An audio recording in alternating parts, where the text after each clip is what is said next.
you read the title. It says purity equals suffering. So, what does this mean? Basically, if you suffer and if you're a pure person, like, it's the same thing. Because, think about it. Most pure human that's ever existed, Jesus. He has likely went through some of the most suffering out of anybody. Like, think about how much he had to go through, bro. And that's just a whole nother story that I could go into, but I'm not. So, the reason I'm talking about this is because it can completely reframe the way that you think about, stuff that you don't enjoy. For example, working out. Let's say you just, suffer when you work out. And it sucks, right? And you don't want to do it.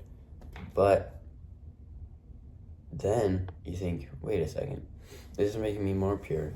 And I guess what I mean by pure is pure from sin, right? It's like a glass of water, and then sin is like dirt, or just something else that'll color it badly. So as soon as you put a little bit of dirt in there, the whole water is different color. So that being said, it's important that you understand that suffering is kind of the way to win, I guess. I mean, I don't know about win, but the way to walk with that God. And I'm just sharing what I think. All right, this is definitely not the 100% right way. There's many right ways to service God. And I've only been a Christian since February 16th of this year. And it being August 28th, that's 6 months? I am not a great Christian, right? I mean, I think I'm better than, actually, I was just about to compare myself, but no. I think I'm better than I was a month ago. I think I'm continuously trying to become better and better and more like Jesus. And I'm trying to disciple, be a disciple more. I'm posting these YouTube videos. And I've learned not to attach my, validation to, how much traction a video gets or how many people congratulate me on what I've done, all right? I do it based off of what I've done, regardless of what other people think. I'm extremely proud of myself for making these videos and, just spreading the gospel. And obviously not in a prideful way. There's a difference between being proud of yourself and being prideful. Being prideful, obviously, is, oh no, I did this. Jesus, God, no. They didn't do anything, anything at all. I did it all because I am my own God, all right? So, that being said, back to the topic of purity equals suffering. I feel like the way that you go to service God, and I'm kind of getting a bit confused over my own words, but purity equals suffering. So it's just a new mindset, all right? Whenever you are suffering, remember that is exactly what Jesus was doing. So I feel like one of our main jobs as Christians is not only to disciple people about Jesus, but to become more like Jesus in any way that we can. Jesus never, I don't think he ever sinned, right? That's the incredible thing. He never ever sinned. So how can you be more like Jesus? Well, stop sinning so much.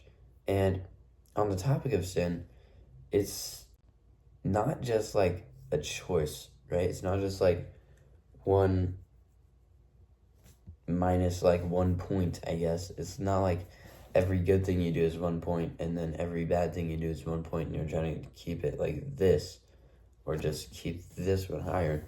No. Sin is choosing to walk away from God. You're on this path going towards God, and then you sin, you just turn around and walk the other way. So just think about that, all right? sin isn't just like getting blackout drunk at a party. I'm pretty sure that's sinful, right? It's gotta be. It's like gluttonous or whatever. But it's not a great decision.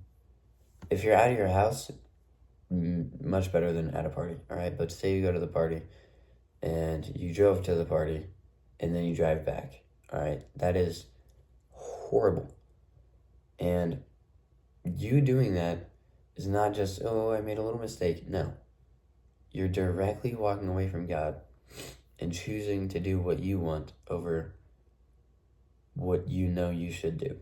And we all know, right? God gave us a moral compass, which basically just means you know what's right or wrong.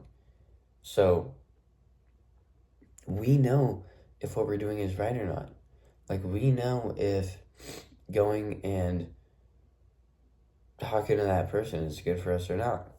We know if listening to this person is good or not. We know if helping a person is good or not, right? Obviously, it's good. So, you know what's good and you know what's good and bad. And there's 100% times when you sin and you don't mean it. But I have found that God tends to let it be known when you are sinning. Not by like punishing you or striking you by lightning or any fantasy stuff like that. No. For me, I didn't know I was sinning because like I would I would just like tease this person a lot. You know, not in a rude way, but maybe in a rude way. Like just trying to, just get some laughs, all right? I wasn't being outright rude, but maybe I hurt their feelings and I didn't know. So when I went to youth group, the pastor was talking about exactly that.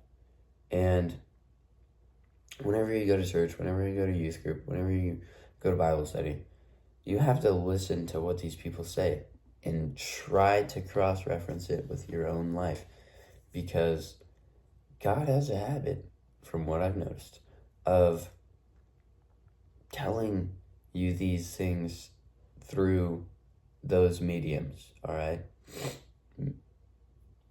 It's that simple. Just go to church and pay attention to what they're saying, because a lot of the time it can apply to you, all right?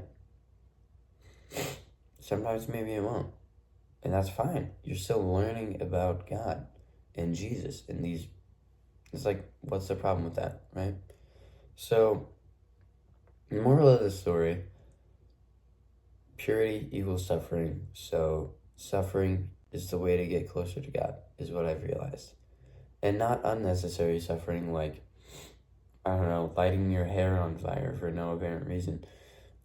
But, like, standing up for what you believe in, even though people will make you suffer, right? Like, they'll tease you, they'll maybe even beat you up, they'll do all these things, right? So, that's all I got today. It's actually kind of a longer video than usual, So, yeah, I'll see you tomorrow, and peace.